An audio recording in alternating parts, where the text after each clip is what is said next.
Hello, and welcome to today's live coaching call and community conversation. Today, we are going to be talking about why we should stop eating other people's food. And I'm going to explain to you the Little Johnny rule, which is a rule that I made up for myself and my husband when our kids were going through the birthday party cycle.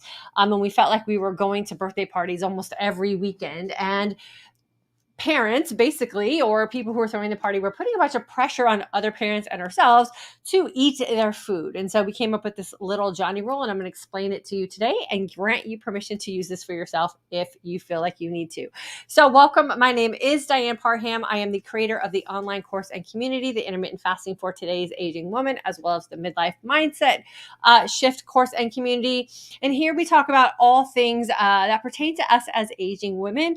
Most importantly, how intermittent fasting can really help us look and feel our best and live our most authentic life. If you are joining us here on YouTube, I always ask if you take just a second to hit that subscribe button if you haven't done so yet, and then make sure you hit the little bell notification. That way you'll know when I go live or post a reminder or upload a new video. And if you're catching us on Facebook, I always ask that you hit that follow button and then also make sure that you are set up for all notifications. Okay, so let's talk about today's topic. And I want you to do me a favor in the comments section. Let me know with just a simple yes or no whether you have felt pressure to eat other people's food when you had no intentions of eating that at that particular time or eating that particular food. So just a simple yes or no in the comment section, and then we can dive into that when we get done with my little presentation here. So like I said, the Little Johnny rule is something that I just made up because I felt like we were always attending someone's party, right? We were always on, Saturday or Sunday going to for us, it was a Chuck E. Cheese event with a Chuck E. Cheese pizza, or some, little like venue where they would throw little kids parties, and there was all this pizza and all this cake and all these treats. And the parents, ourselves included, always seemed to overbuy. Excuse me just a second. And so you have all this leftover pizza, and the last thing you want to do is take the pizza home, right? And you don't want to take any leftover cake home. So what often happens is, as the parents are there with their children, as most parents are when their children are young, the offer is to have everyone who's there, the adults included, eat the leftovers, right? So eat the cake, eat the pizza. And there's often a lot of peer pressure and social pressure to consume that, even though it's not really our responsibility to eat other people's food, right? And this is where the stop eating other people's food comes in. The same thing applies to office parties. If you work in an office setting, let's say someone had a party over the weekend, maybe it was their kid's birthday party, or maybe they had a special event going on at their house and people brought things and they left them after the party was over. And so oftentimes what happens is people bring in like the cupcakes and the candy and the extra things that they don't want sitting around their house. And then the peer pressure again starts. Just have one cookie, just have one donut, just have one cupcake, just have one piece of cake. How is that going to hurt you, right?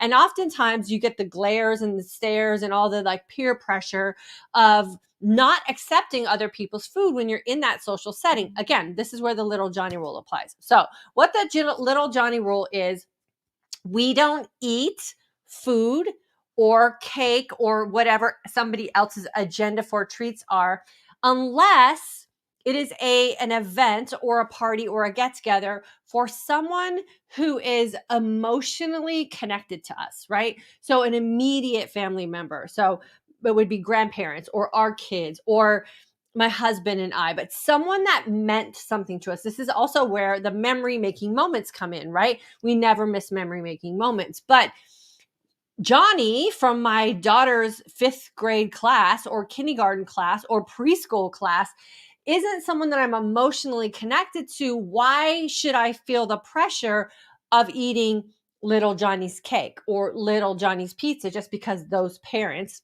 over purchased or thought that we would want to eat it, right? And so this is just a rule that I have, that I don't take that pressure. I don't feel the pressure myself to take care of someone's over purchase of food, or I don't feel obligated to make someone feel better with me saying yes to their food.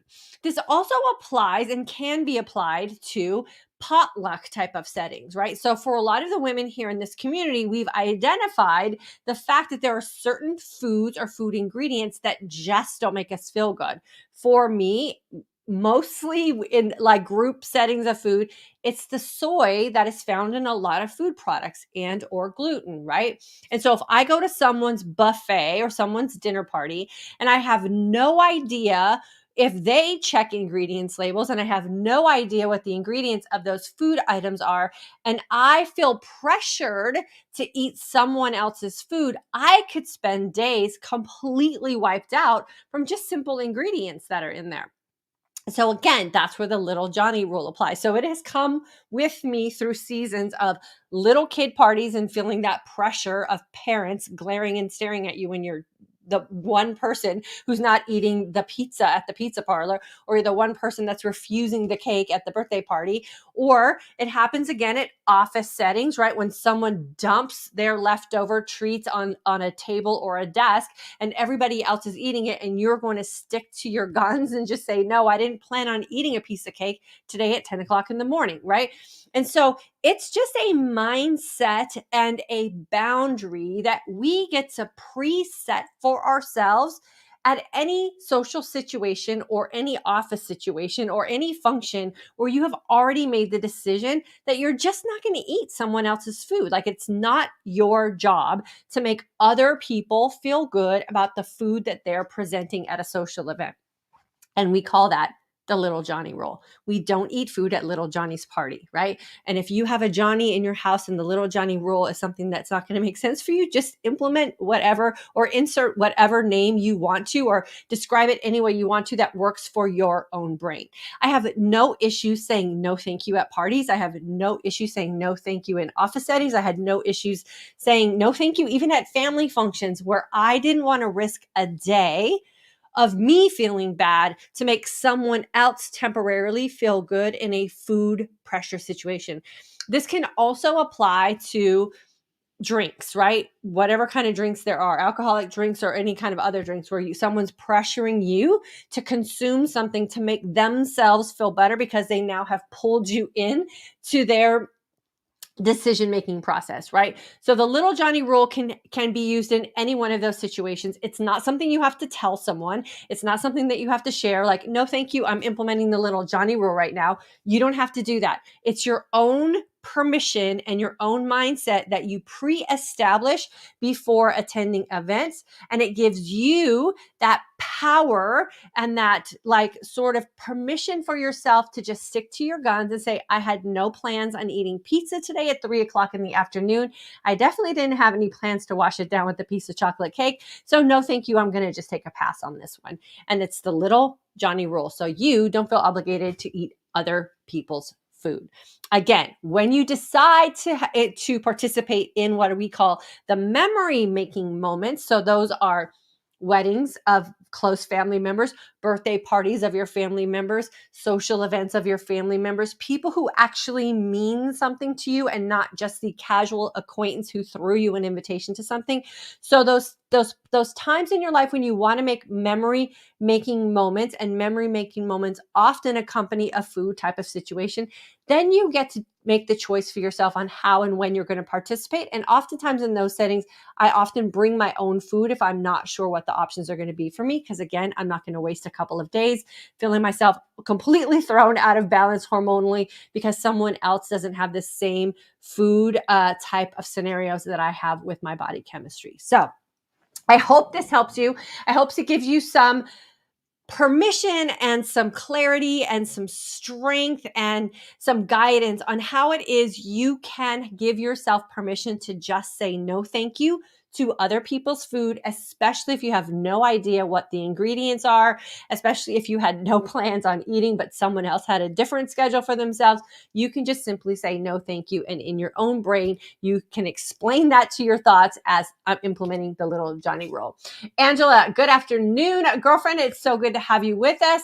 Janine is here from Green Bay. So happy to join you live today. I love this rule. It is a game changer. It is absolutely a game changer. And what I love about it, Janine, is it is so simple, right? But so often we don't do that pre-work before we go to a social setting or a social obligation. And then we get caught off guard and we feel a little intimidated by the offer, especially when we see other people just casually consuming food, right? The other thing that connected this for me is when my husband and I went to, I think it was a friend's baby shower, and we implemented the little Johnny rule.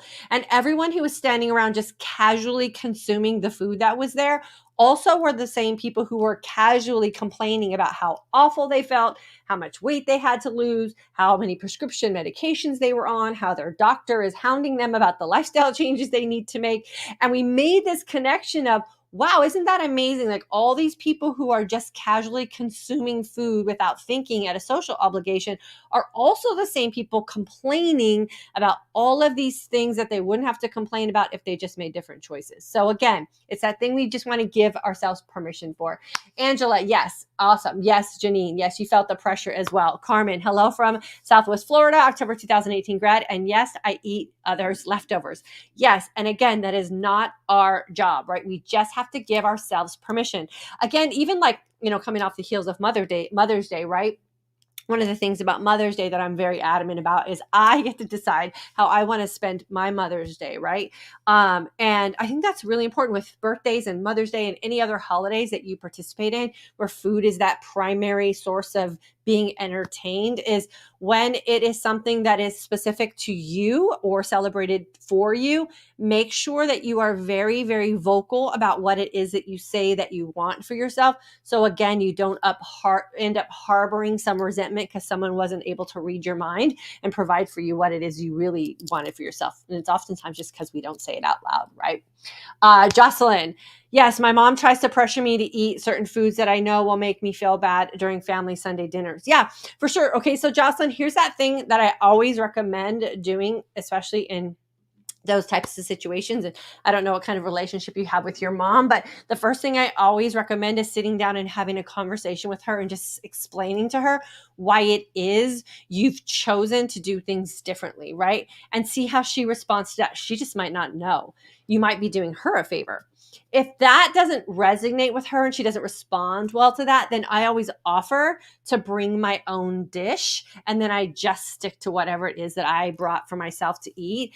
And then that way too, you're not going to risk putting yourself in kind of a harm's way the next couple of days after, and then have this resentment build up to your mom too. So communication is key with us getting what it is that we say that we want for ourselves. It is not other people's responsibility to read our minds, and we can often be complicated creatures. So just sit down with your mom and just say, hey, can I ask a favor of you? Here's some things that I'm changing in my life, and here's why I'm changing those things. And I would really appreciate it if at Sunday family dinners, I can have an opportunity to bring a dish for myself, or I can ask some suggestions of some things that we can maybe make some subtle changes to so that I can then participate with all of you at dinner.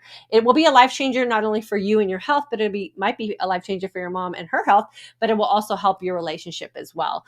Gail, yes, we all feel pressure. It's amazing. Shauna, January 2021 grad, love to see you live. Little Johnny rule is excellent. Definitely apply it. Yeah. So all of our graduates here know about the Little Johnny rule.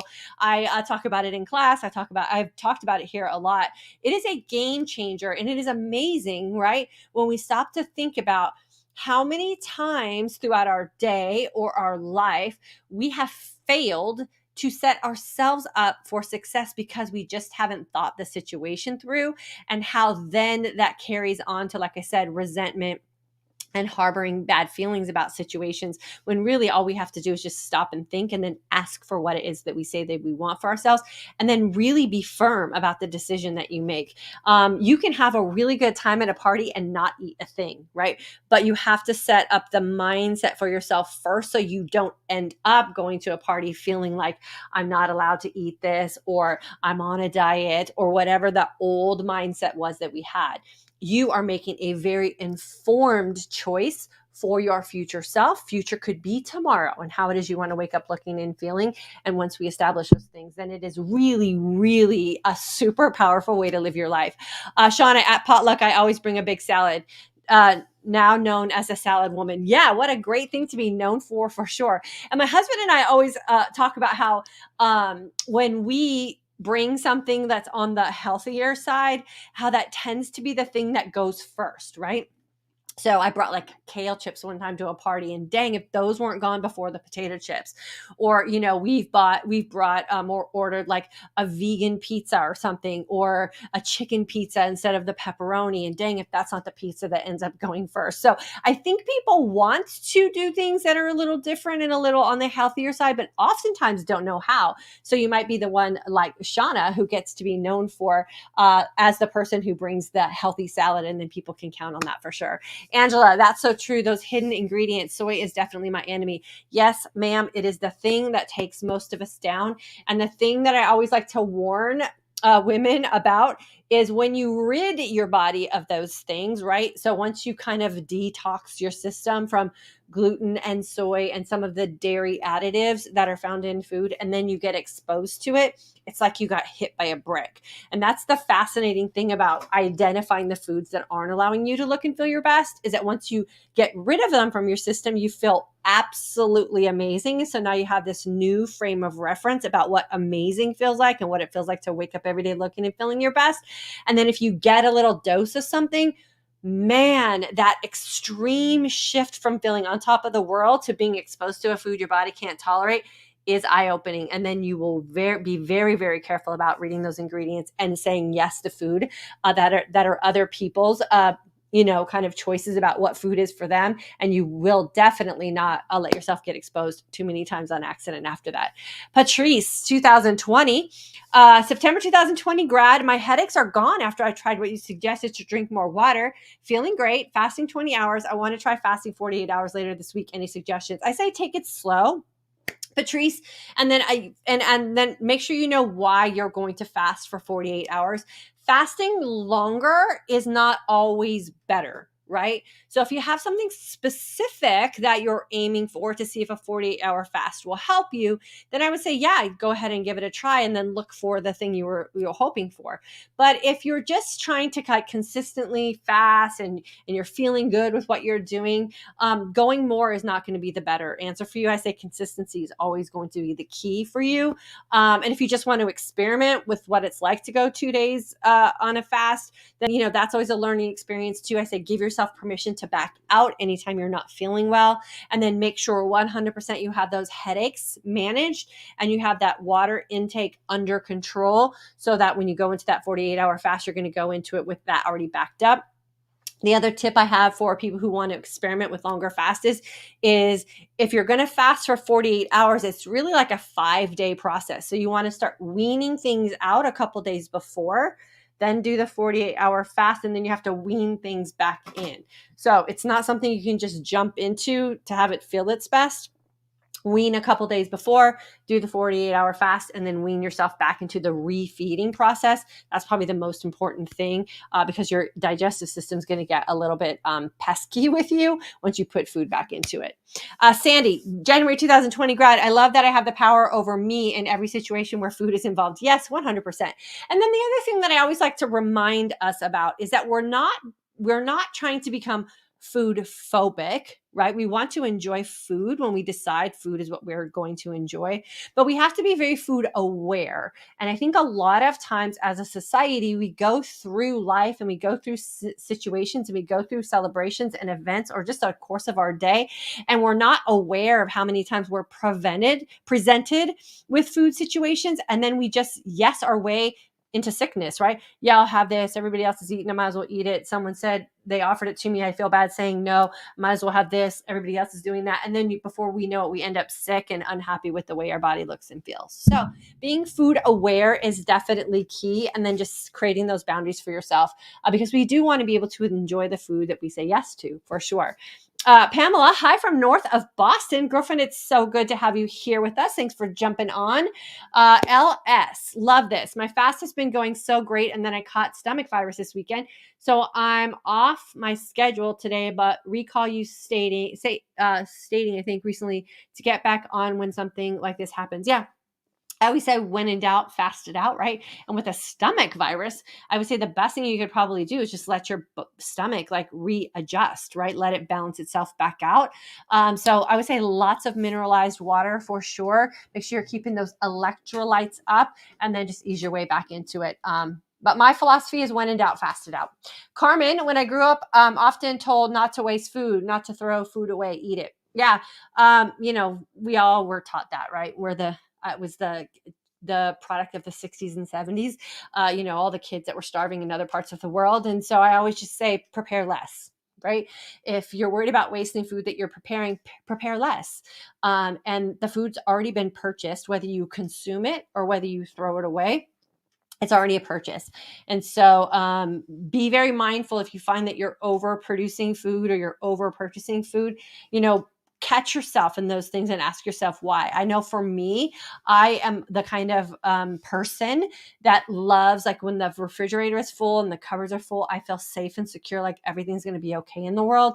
And I really have to be mindful of that because we don't eat as much as we used to, right? And our kids don't either. And so being mindful of those buying habits and preparing habits and serving habits are the thing that can change that mindset for sure. And I know you're doing well with your life, so I'm sure you've already done that. Angela, hello, Diane. Angie from April 2022, another live today. Appreciate this topic. Yeah, for sure, girlfriend. It's a very important one to think about, right? And it's one of those things that, like, if we just stop and we can call it something, right? And that was the thing for me, is like I had to call it something. And I felt like, why are we always invited to these parties? And why is there always this pressure to eat people's food? And why is it at this party that I'm at work? Why is everybody so uncomfortable with me not eating, right? And then I started paying attention to a lot of the things people talk about very casually at parties. And if you're in the business that I'm in, all the confessions you have to hear in a social setting about people and how bad they feel about their weight or how they're eating or their medicine or their health, right? And I thought, well, why are we eating so much? Why are we feeling so pressured to do this? And so I really decided that was just going to be my mindset. I just don't eat other people's food, and I have no problems with saying no whatsoever. That's part of the whole don't bring it, don't buy it, don't accept it, traveling and fasting philosophy as well. It's such a powerful way to live your life. Sandy, I always make the gluten-free, sugar-free dessert at family gatherings. It's so crazy that everyone devours what I bring first and then leave the regular desserts completely alone. Right? And that's got to tell us something. Like, those are clues, right, that we should be paying attention to. And then again, sometimes just sitting down with family members and having a conversation.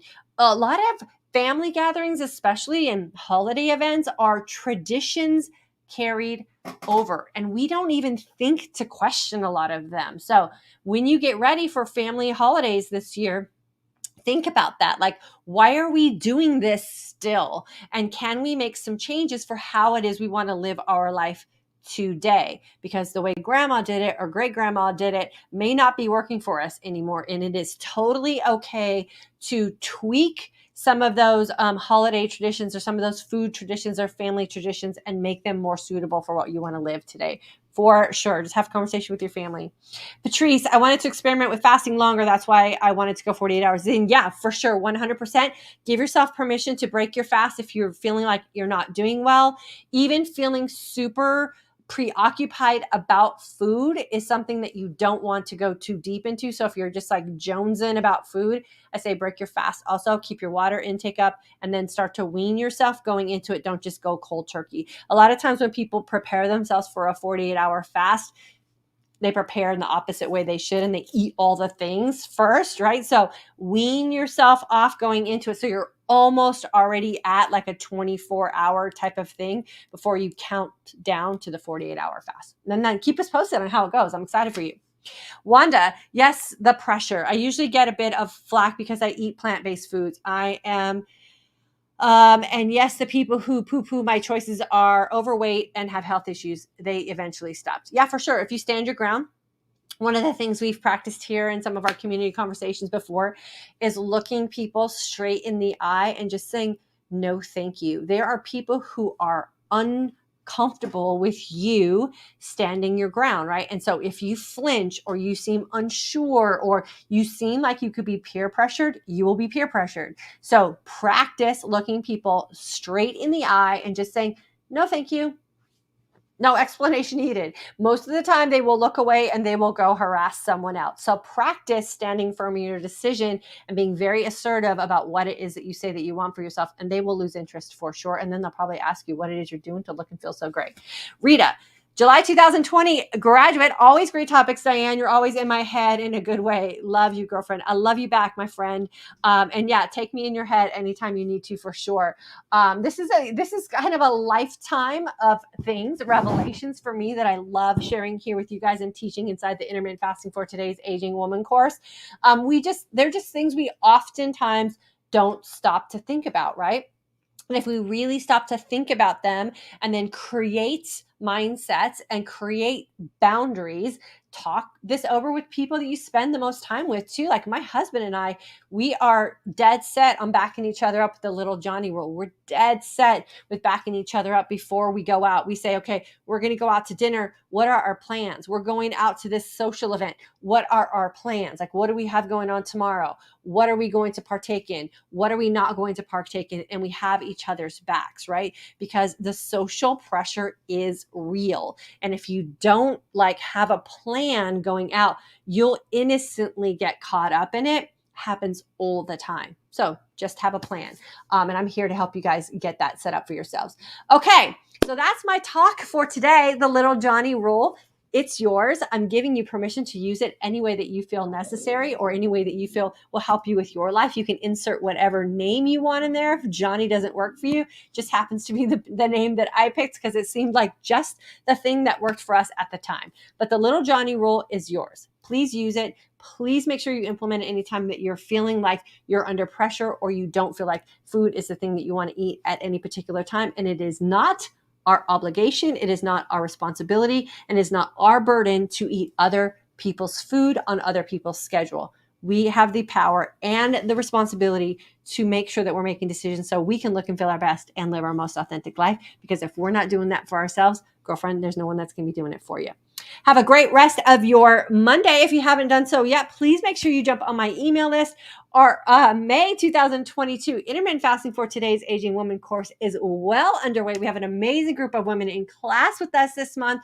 And then we'll be having our next course starting the first weekend of June. So if you get on the email list now, you'll be notified when we open that course up as well.